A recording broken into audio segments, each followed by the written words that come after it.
I saw a new heaven and a new earth, for the old heaven and the old earth had disappeared, and the sea was also gone.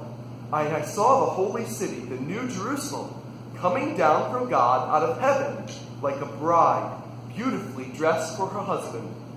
I heard a loud shout from the throne, saying, "Look, God's home is now among his people. He will live with them, and they will be his people. God himself will be with them, and he will wipe every tear from their eyes. There will be no more death, or sorrow, or crying, or pain. All these things are gone forever." And the one sitting on the throne said, "Look, I am making everything new." And then he said to me, "Write this down, for what I tell you is trustworthy and true." And he also said, "It is finished. I am the Alpha and the Omega, the beginning and the end.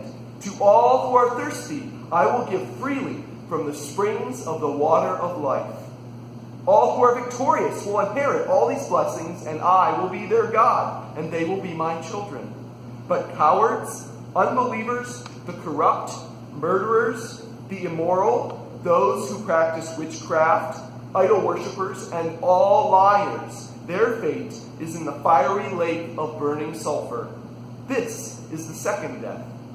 Then one of the angels who held the 7 bowls containing the 7 last plagues came and said to me, "Come with me.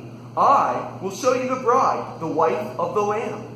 So he took me in the Spirit to a great high mountain, and he showed me the holy city, Jerusalem, descending out of heaven from God. It shone with the glory of God and sparkled like a precious stone, like jasper, as clear as crystal.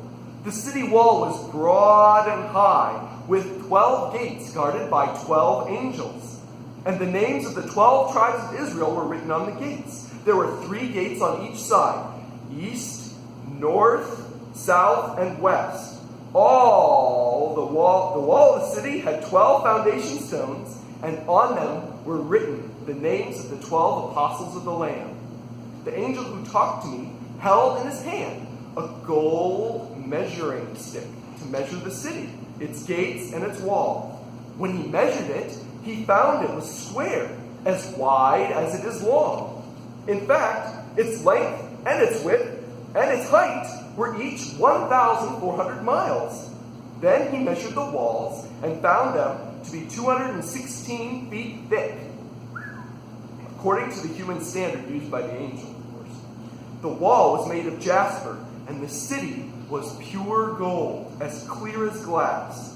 The wall of the city was built on foundation stones, inlaid with 12 precious stones. The first was jasper, the second sapphire, the third agate, the fourth emerald, the fifth onyx, the sixth carnelian, the seventh chrysolite, the 8th beryl, the 9th topaz, and the 10th chrysoprase, the 11th jacinth, and the 12th amethyst.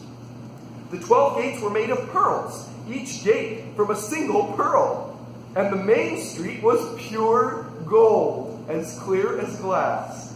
I saw no temple in the city, for the Lord God Almighty and the Lamb are its temple. And the city has no need of sun or moon, for the glory of God illuminates the city and all of its glory. Its gates will never be closed at the end of the day, because there is no night there. And all the nations will bring their glory and honor into the city. Nothing evil will ever be allowed to enter, nor anyone who practices shameful idolatry and dishonesty, but only those whose names are written in the Lamb's book of life.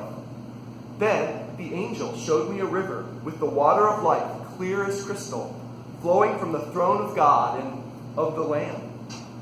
It flowed down the center of the main street. On each side of the river grew a tree of life, bearing 12 crops of fruit, with a fresh crop each month. The leaves were used for medicine to heal the nations. No longer will there be a curse upon anything, for the throne of God and of the Lamb will be there, and his servants will worship him. And they will see his face, and his name will be written on their foreheads.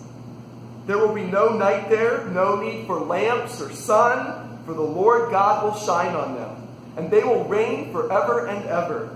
Then the angel said to me, everything you have heard and seen is trustworthy and true.